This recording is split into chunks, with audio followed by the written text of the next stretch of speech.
Hello, my name's Ed Frawley. I own Leerburg. A number of years ago, I produced a videotape with Michael Ellis that we sell both as a DVD and a stream and an online course. And there's over 4 hours of information there.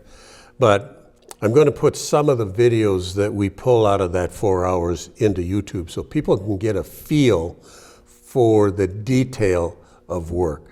You know, I lay in bed at night and I look at YouTube and I see these dog training videos that come through here, and it makes me cringe that there's so much bad information out there. So I'm just going to start putting more and more of our training information into YouTube.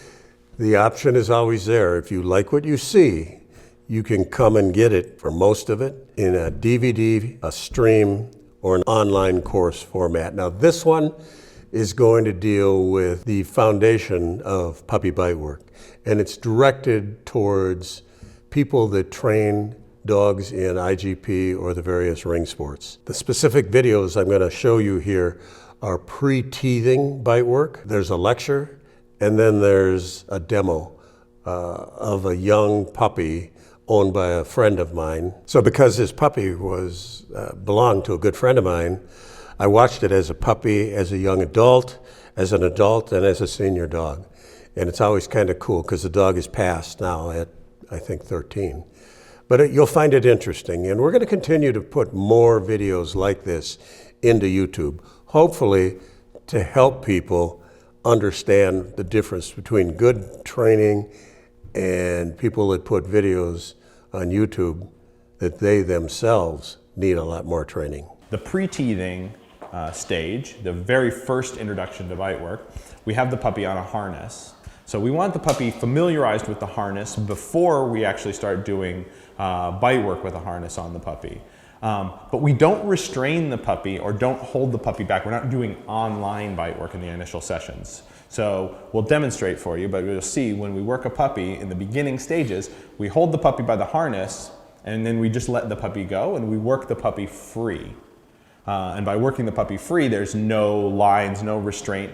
If I restrain the puppy too much in the beginning, I can make them, I can actually have the opposite of the intended effect. I can damage their drive forward because they try to pull, they get frustrated, they turn around, they bite the leash, or they try to get to the item and they can't, and it actually kills their drive instead. So we want the puppy to be able to freely chase after the object as it moves away from them. So almost all of our initial, let's say 8 weeks to 10, 12-week sessions are done with the puppy loose.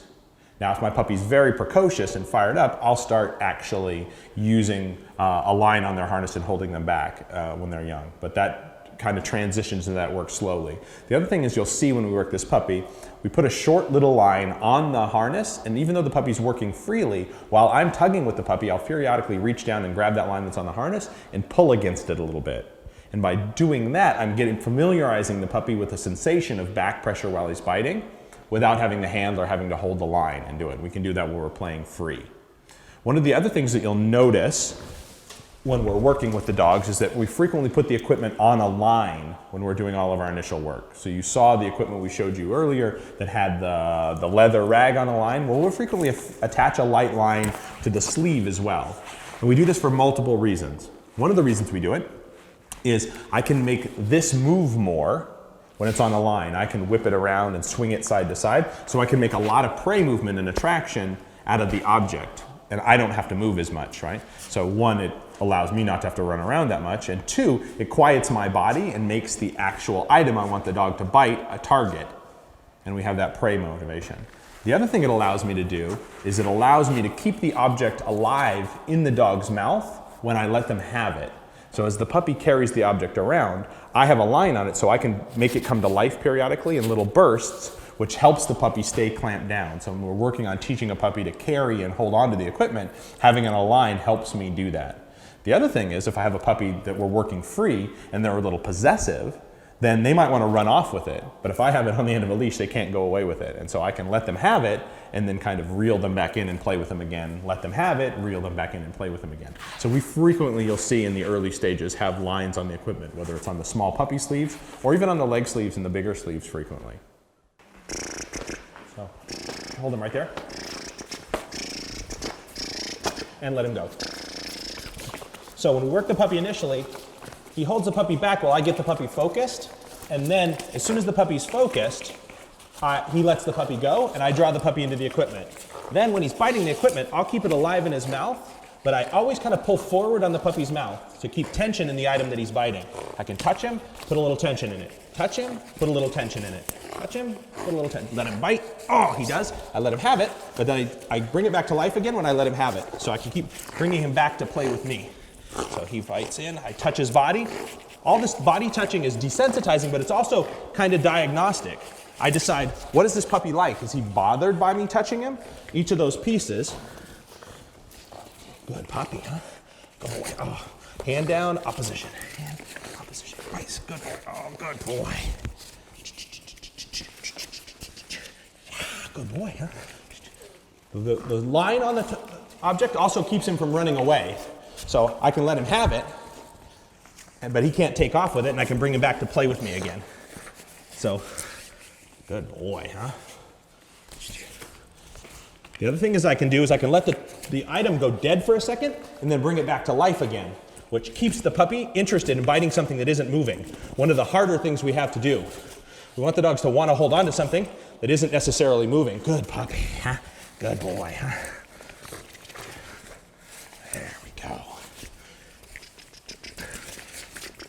And again, I make my auditory stimulator when I'm agitating the puppy.